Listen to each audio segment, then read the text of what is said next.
Hello everyone, मेरा नाम है विकास धायल और आज हमारे साथ हैं राज कृष्णा।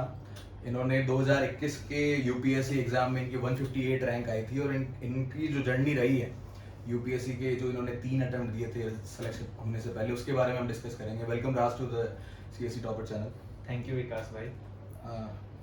तो राज, हम आपके साथ में एक बहुत ही ज़रूरी डिस्कशन करेंगे, वो है ऐसे पेपर के बारे में। बिल्कुल। ऐसे में आपका स्कोर 141 था पिछले अटेम्प्ट में, जबकि ऐसे पेपर बड़ा वायरल भी हुआ था कि यूपीएससी क्या पूछ रही है, किस तरह के टॉपिक्स हैं। हाँ। बहुत ट्विटर पे भी वायरल हुआ था। और उस पेपर में जो टॉपर्स थे, जो रैंक होल्डर्स थे, उनके नंबर 80 से लगा के 150 तक आए थे एंड यू स्कोर्ड 141। अब आपका काफ़ी रेयर स्कोर था और इसके बारे में हम थोड़ा डाइसेक्ट करेंगे कि आपने क्या ऐसा किया। तो मेरा पहला सवाल ये है कि आपने पिछले साल के पेपर में कौन से 2 ऐसे अटेम्प्ट करे थे, अगर आपको याद आ रहे हो। पहला मैंने ऐसे अटेम्प्ट किया था एक wantlessness and philosophy of wantlessness is utopian, materialism is a chimera. बिल्कुल। और सेकंड मैंने किया था cradle, hand that rocks the cradle rules the world. Okay, so आपने इन दोनों एसेज के ऊपर हम लोग डिस्कशन करेंगे कि ये दोनों एसेज कई लोगों ने लिखे और ऐसा इन एसेज के साथ में एक पर्टिकुलर एक ट्रेंड था कि इनके अंदर बहुत सारे कीवर्ड्स थे। Philosophy of wantlessness is utopian, materialism, chimera, so there are 4 keywords and you need to एक ऐसे बनाना है आपको इसके चारों तरफ। तो how did you start the first essay? मैं वो बताने से पहले ये बताना चाहूँगा कि फर्स्ट ग्लांस पे जब हम ऐसे का पेपर देखते हैं तो टॉपिक चूज करना ही सबसे इम्पोर्टेंट स्टेप रहता है हमारे ऐसे पेपर में। क्योंकि बहुत सारे लोग हैं जो कि बहुत अच्छे स्टूडेंट्स हैं but just because of choosing wrong topic तो उनके मार्क्स 90s या और भी कम चले जाते हैं। पहले मैंने कोई और टॉपिक चूज किया था। पहले मैंने सेक्शन 1 में the reflection of me is the shadow of you ऐसे करके एक परम्यूटेशन कॉम्बिनेशन वाला टॉपिक था। तो पहले मैंने वो चूज किया था बट मैं उसको रफ ड्राफ्ट में करने गया तो बहुत ज्यादा कंफ्यूजिंग और मैं खुद उसको कॉम्प्रिहेंड नहीं कर पा रहा था। और प्रॉब्लम ये थी कि उसके अलावा बाकी तीनों टॉपिक्स मुझे समझ नहीं आ रहे थे। मुझे उनका लिटरल मीनिंग नहीं पता था बट काइमेरा वर्ड का हिंदी में माया लिखा हुआ था तो उससे मुझे वो पूरे सेंटेंस का मतलब पता चला। तो बेसिकली मैं कहना चाहता हूँ कि मैं ऐसा कोई बहुत ही लॉरिएट नहीं हूँ या फिर मेरी इंग्लिश भी कोई बहुत अच्छी नहीं है। मैं बहुत ही ऐसे normal CBSE school English medium ही रहता है बट वो कहने के लिए रहता है। बट हाँ, बेसिक गुड इनफ इंग्लिश है। और मेरे को भी वो वर्ड मतलब नहीं पता था, वो हिंदी में देख के मुझे टॉपिक का मतलब पता चला और उसके बाद फिर मैंने शुरू किया। तो ऐसा नहीं है कि आपकी इंग्लिश बहुत अच्छी होनी चाहिए तभी आपके ऐसे पेपर में अच्छे मार्क्स आ सकते हैं। जैसा हम अगर प्रीवियस टॉपर्स को देखते हैं तो ऐसा मुझे भी लगा था, काफी अंडर कॉन्फिडेंस का जब ऐसे पढ़ते थे कह सकता है, ऐसे मैं नाम नहीं लेना चाहता हूँ बट हाँ उनके ऐसे पढ़ के मतलब वो गॉड लाइक ऐसे है। 161 थे वो, अलग ही तरह के ऐसे थे, डर जाते थे सारे लोग भी। मैंने जब वो देखा तो मैंने लिटरली क्विट कर दिया कि भाई ये तो हो ही नहीं पाएगा। बट फिर ठीक है, पहले तो मेरे भी बहुत बिलो एवरेज मार्क्स ही थे। 110 मार्क्स थे मेरे एसए में 2019 के अटेम्प्ट में और इस बार 141 थे। लास्ट ईयर भी डिसेंट थे, 134 थे। तो बेसिकली ऐसा नहीं है कि आपकी इंग्लिश बहुत अच्छी होनी चाहिए तभी आपके अच्छे मार्क्स आएंगे। कंटेंट ज्यादा मैटर करता है स्पेशली ऐसे पेपर में। तो राज, जैसे आपने पहले बताया कि आपने जो टॉपिक चूज करने में आपने थोड़ा ध्यान लगाया, आपने देखा कि जो चीज़ मेरे को आ रही है उसी में फोकस करूँ। जब आपके 110 आए थे तो उस टाइम पे कौन सी आपको लगता है कि when you look back and you retrospectively analyse, तो क्या कुछ गलत किया था, कुछ ट्रेंड दिखता है उस चीज़ में? जो मेन इशू रहा होगा वो टॉपिक सिलेक्शन का ही था। क्योंकि उस टाइम पे 8 में से आई थिंक 5 या 4 टॉपिक्स जो होते थे वो सोशियो पॉलिटिकल या इकोनॉमिक होते थे। तो मैंने भी जब ऐसे लिखा था तो मैंने primary health care and education पर एक टॉपिक आया था 2019 में, मैंने उस पर लिखा था। अब वो ऐसे ऐसा है कि उसमें आप बहुत सारा डेटा डाल सकते हैं, बहुत सारा लाइव करंट एग्जांपल्स डाल सकते हैं बट वो मेरा पहला मेंस था तो मेरे पास उतना बिल्डअप था नहीं। तो बेसिकली कंटेंट कम था और वो ऐसे का टॉपिक ऐसा था कि उसको बहुत कंटेंट रिच लिखना पड़ेगा। तो शायद वहां पे कमी रह गई होगी। मैंने डेटा फैक्ट्स बहुत डाले थे बट एक्चुअली ऐसे पेपर में डेटा फैक्ट्स ऐड ऑन नहीं करते हैं, वो इनफैक्ट रिड्यूस ही कर देते हैं क्योंकि आपका एनालिटिकल पार्ट फिर कम हो जाता है। और अगर देखें हम प्रेमा फसी तो प्राइमरी हेल्थ केयर और एजुकेशन में एनालिटिकल कम ही दिखेगा हमें, हम बेसिकली एग्जांपल्स पुट कर सकते हैं कि हाँ ये बेस्ट प्रैक्टिसेस हैं और ये और वो। तो उसके बाद से क्या हुआ है कि हर साल 8 के 8 टॉपिक्स फिलोसॉफिकल आ रहे हैं, तो इसलिए फिलोसॉफिकल वाले में हम ज्यादा लिख सकते हैं, कुछ भी लिख सकते हैं एक्चुअली, वो बहुत ही डाइवर्स हो जाता है। तो इसलिए शायद ऐसे का मार्क्स थोड़ा इंप्रूव हुआ है, क्योंकि पहले वाले मैंने ज्यादा फैक्चुअल और डेटा ड्रिवन टॉपिक लिया था, और वो मैं मतलब मेरी कैपेबिलिटीज नहीं है कि मैं उस पर अच्छा लिख सकूं। राज, जो यूपीएससी का सिलेबस है जो बोलता है, उसमें कहीं पर भी जैसे हम जो जिस पे फोकस करते हैं अपनी ऐसे टेस्ट सीरीज में, वो ये रहता है कि उसमें कहीं भी नहीं लिखा हुआ है कि अगर आप ज़्यादा नॉलेजेबल दिखोगे तो आपको नंबर मिलेंगे। उसमें लिखा हुआ है if you have precise expression, if you arrange your ideas in an orderly fashion, if it is coherent, so there are 4 keywords given, और उनमें कहीं भी ऐसा नहीं लिखा हुआ है कि आप नॉलेजेबल होने चाहिए। तो फिलोसॉफिकल एसेज में फिर हमारे पास शायद वो चीज़ हो जाती है कि हम रादर ऑर्डरली अरेंज करने में और वो सब चीज़ें करने में, जैसे मैंने पिछली बार आपसे बात करी थी, तो मेरे को एक चीज़ रियलाइज हुई कि आपके एसेज में जो हमने डिस्कस किया था कि आपने किस तरह से लिखा था, इस साल भी जब आपने लिखा तो उसमें भी आपने जिस तरह से शुरुआत करी और जिस तरह से आपने फ्लो मेंटेन किया, तो वो शायद आपने बेहतर किया होगा और लोगों से। एक एक इसमें एक सवाल आता है कि जैसे आप कह रहे हैं कि जब मेरा पहला अटेम्प्ट था मेरे पास कंटेंट कम था, क्या आपके पास प्रैक्टिस भी कम थी? मैंने 2019 वाले अटेम्प्ट के लिए एक ऐसे टेस्ट सीरीज ज्वाइन की थी, और उसमें मैंने 4 ऐसे के टेस्ट शायद लिखे थे, 4 या 3, आई थिंक 3 लिखे थे। तो मैंने 3x2 6 एसेज लिखे थे। उसके बाद से फिर मैंने एक भी ऐसे नहीं लिखा, सीधे मैंने एग्जाम हॉल में लिखा। लाइक 2020 वाले अटेम्प्ट में लाइक मैं एज अ पर्सन मेरे को लिखना उतना पसंद नहीं है, तो मैं बहुत ही इनर्शिया रहता है मेरे में कि लिखना पड़ेगा, तो that is the last thing that I want to do. But 2020 वाला फिर भी 2020 के एग्जाम के बाद एक्चुअली मैं काफी डरा हुआ था कि मेरा ऐसे अच्छा नहीं गया है, मैंने कोहेरेंट और बहुत ही कॉम्प्रिहेंसिव ऐसे नहीं लिखा है, बस कुछ कुछ बातें लिख दी हैं। तो फिर मुझे थोड़ा डर था कि मेरे को ऐसे इम्प्रूव करना है। तो फिर मैंने एक टेलीग्राम पे कुछ कोर्सेज हैं ऐसे के, वो देखे, और अनुदीप गुरी शेट्टी सर का बुक भी देखा। उसके बाद फिर मैंने आई थिंक 2 से 3 ऐसे लिखे होंगे प्रैक्टिस के फॉर्म में। एक मैंने प्रीलिम्स के पहले टेस्ट लिखा था, उसमें 2 ऐसे लिखे थे, और 2 ऐसे मैंने प्रीलिम्स और मेंस के बीच में लिखे थे। तो लाइक मेरा जैसा रहा है कि मैंने प्रैक्टिस नहीं की है उतनी ऐसे की, सबसे ज्यादा फर्स्ट अटेम्प्ट में ही की थी, और उसमें सबसे बिलो एवरेज मार्क्स थे। तो लेकिन टेक्निकली आपने देखा जाए तो 3 तो आपने मेंस लिख दिए थे उससे पहले, तो 6 ऐसे आपने वहां लिख दिए, 3 आपने पहले प्रैक्टिस करी थी, 3 बाद में कर ली, तो टेक्निकली आपने 12 ऐसे के आसपास लिख दिए थे। 10 ऐसे आपके थे जब आप 2021 का मेंस देने जा रहे थे। तो एक चीज जो सब लोगों के जहन में आती है कि बहुत ही इनर्शिया होता है कि ऐसे लिखने से पहले, तो क्या आप मतलब जैसे आपके साथ भी था ये सेम चीज, तो ये कोई अलग बात नहीं है कि जो लोग रैंक भी लेके आते हैं, बढ़िया नंबर भी लेके आते हैं, उनमें भी इनर्शिया होता है, सब में इनर्शिया होता है, लेकिन क्या आप स्ट्रक्चर करने की कोशिश की थी आपने ज्यादा ऐसे इसकी? कई लोग ऐसा करते हैं कि लिखते नहीं है लेकिन स्ट्रक्चर करके रख लेते हैं। हाँ, तो सही बात है एक्चुअली कि मुझे लिखना नहीं पसंद है, लेकिन मैं बहुत सारे ऐसे पढ़ता था। मैंने विजन आईएएस और फोरम आईएएस से कॉपीज डाउनलोड करके बहुत सारे टॉपर्स के ऐसे पढ़े, और उससे मुझे बहुत सारा कंटेंट भी मिला, और कैसे स्ट्रक्चर करते हैं, कैसे एक अच्छा ऐसे होता क्या है, बेसिकली उसका आइडिया लगा मुझे। तो that I think helps in जब आप खुद से लिखने बैठते हो।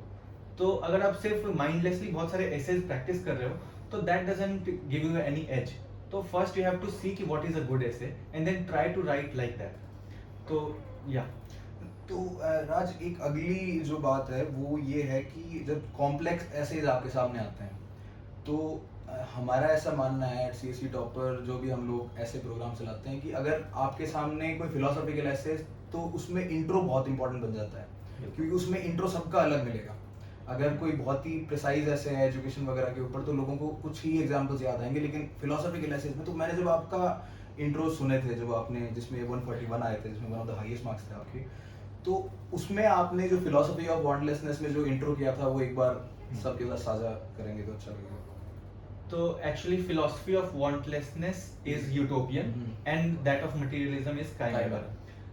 तो एक्चुअली ये टॉपिक मेरे लाइक मैं खुद भी पैशनेट हूँ इस चीज़ के लिए, वांटलेसनेस और मटेरियलिज्म के लिए। मैं खुद भी ऐसे पर्सनल लाइफ में काफ़ी एंटी मटेरियलिज्म ऐसा मुझे लगता है, आगे क्या होगा आई डोंट नो, बट अभी तो ऐसा ही है। तो मैंने जब ऐसे की शुरुआत की, तो मेरा ऐसे कुछ ऐसे था कि there are so many billions of planets in this universe, billions of galaxies. तो उसमें से किसी एक्स गैलेक्सी में 2 प्लैनेट्स हैं, वाई और जेड। वाई प्लैनेट पे देयर इज कंप्लीट वांटलेसनेस, और जेड प्लेनेट पे देयर इज कंप्लीट मटेरियलिज्म। फिर उसका मैंने फ्यूचर प्रोजेक्ट किया कि जेड प्लेनेट पे आगे चल के सिविल वॉर्स हो रहे हैं, राइट्स हो रहे हैं, ग्लोबल वार्मिंग हो रहा है, the planet is basically destroyed. जबकि वाई प्लेनेट जिस पे वांटलेसनेस है, वहाँ पे बहुत ही सुप्रीम लेवल का सोशल जस्टिस है, हार्मनी है, इक्विटेबल डेवलपमेंट है, इंक्लूसिव डेवलपमेंट है। तो ये सब मैंने फर्स्ट एंड हाफ पेज इतने में मैंने ये सब बातें लिख दी कि वांटलेसनेस वाले प्लेनेट में इतना अच्छा है, मटेरियलिज्म वाले में सब कुछ खराब है। उसके बाद फिर मैंने डिफाइन किया कि वांटलेसनेस का क्या मीनिंग है और मटेरियलिज्म का क्या मीनिंग है। फिर उसके बाद जो नॉर्मल बॉडी ऑफ द ऐसे होता है वहाँ पे हम लोग पहुँचे। एक रात जो मैंने आपके एसेज में देखी थी कि जो आपने मेरे को बताया था जिस तरह से कि किस तरह से आपने लिखा था, वो जैसे आपने ऐसे का इंट्रो तो इम्पोर्टेंट है ही फिलोसॉफिकल एसेज में, फिर आपने जिस तरह से वो जो जिस तरह से थीम्स कुछ लोग बोल देते हैं उनको, या जिस तरह से आपने अरेंज किया था अपने आइडियाज को, कि आपने पहले एक बिल्डअप बनाया उसका, फिर आपने यूटोपियन और उस चीज को एनालाइज करा, फिर मतलब किस तरह से आपने उसके फ्लो को किस तरह से देखा, जब आपने स्ट्रक्चर किया कितना टाइम उसमें लिया। उस साल ऐसा हुआ था सबके साथ में कि पहले ऐसे में ज्यादा टाइम लग गया था, क्या आपके साथ भी वैसा हुआ? क्या लोग लिख पाते हैं 1 घंटा 30 मिनट में पहला ऐसे? मुझे याद है कि सेकंड ऐसे लिखने में मुझे काफ़ी हड़बड़ी हुई थी, क्योंकि मेरे पास इंट्रो नहीं था और मैं सोचने बैठा बट टाइम नहीं था, तो मुझे ज़बरदस्ती कोई इंट्रो उसमें फिट करना पड़ा था। तो प्रॉबेबली 140 to 145 मिनट्स मुझे लग गए होंगे फर्स्ट ऐसे लिखने में। और जो फ्लो ऑफ द ऐसे की बात है, तो उसमें मैं हमेशा क्वेश्चन आंसर पैटर्न ही यूज़ करता हूँ कि क्वेश्चंस करके टू द टॉपिक। तो जैसे व्हाट इज मटेरियलिज्म और व्हाट इज वांटलेसनेस, तो सबसे पहला बहुत ही बेसिक क्वेश्चन हो गया। फिर उसके आगे हम लोग वाई पे आते हैं कि why materialism is chimera and why wantlessness is utopian. तो इसके जो रीजंस हमें मिलते हैं वो ही मेरे डायमेंशंस ऑफ द एसे हो जाते हैं। तो जैसे वाई वांटलेसनेस इज यूटोपियन में हम कह सकते हैं कि there is no cut throat competition. तो ऐसे करके बहुत सारे डायमेंशंस उस समय मैंने सोचे थे। अभी भी अगर हम लोग थोड़ा सोचेंगे तो कुछ ना कुछ पॉइंट्स तो आ जाएंगे। बेसिकली आप व्हाट, व्हाई, हाउ, जो ये जो WS वर्ड्स हैं, इनको लेके आप बेसिकली आगे बढ़ते हैं। तो जिससे एक फ्लो कहीं ना कहीं बना, if you can dissect today.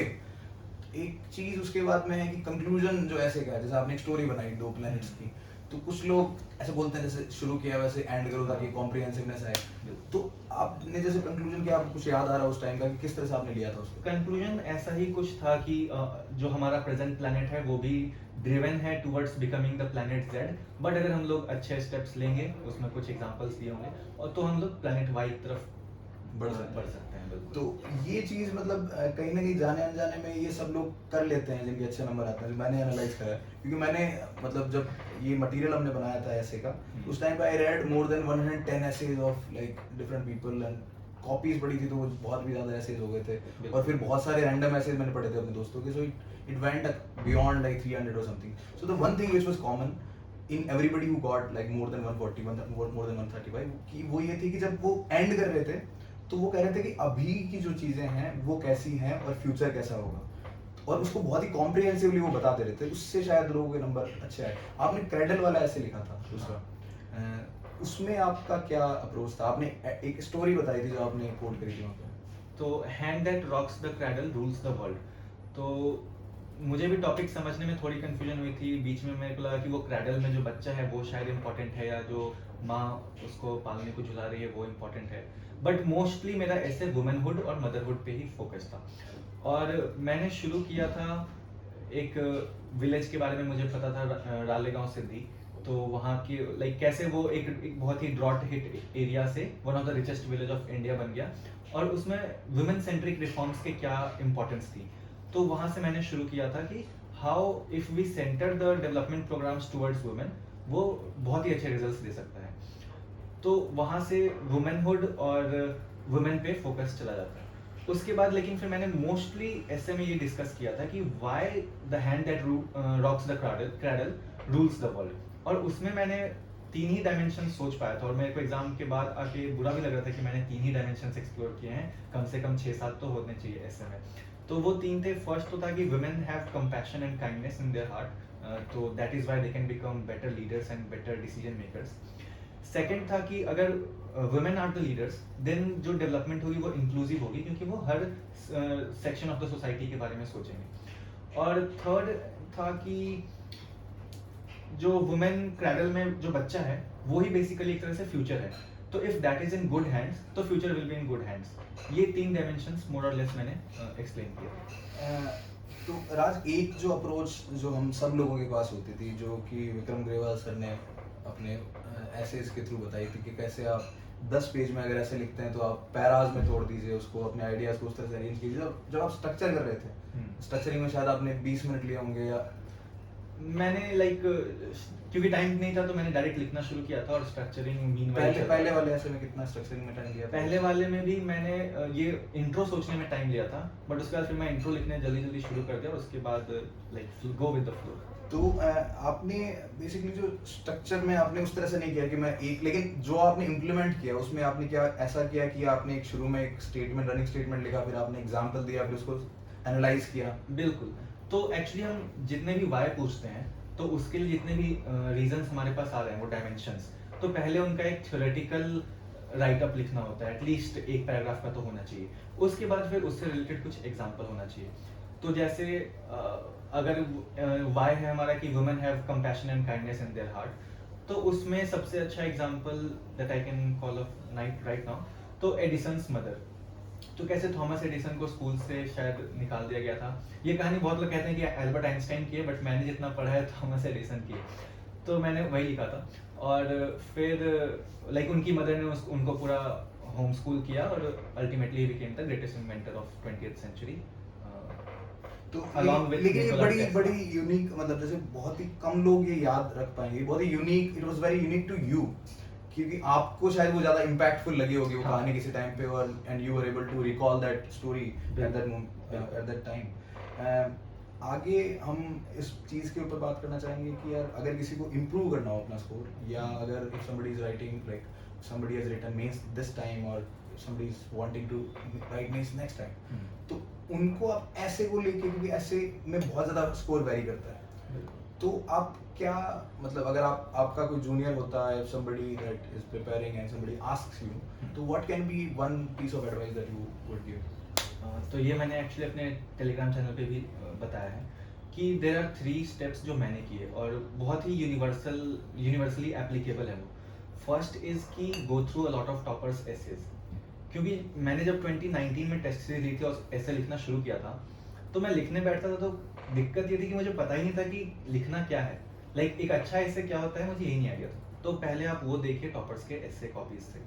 Second is Anudeep दुरी शेट्टी सर की बुक, उसमें बहुत सारे इंट्रोडक्शंस और एग्जांपल्स हैं। मुझे लगता है ये 2 प्लैनेट का कंपैरिजन भी शायद उनके बुक में होगा, कहीं ना कहीं मैंने पढ़ा होगा तभी मैं वहाँ पे लिख पाया।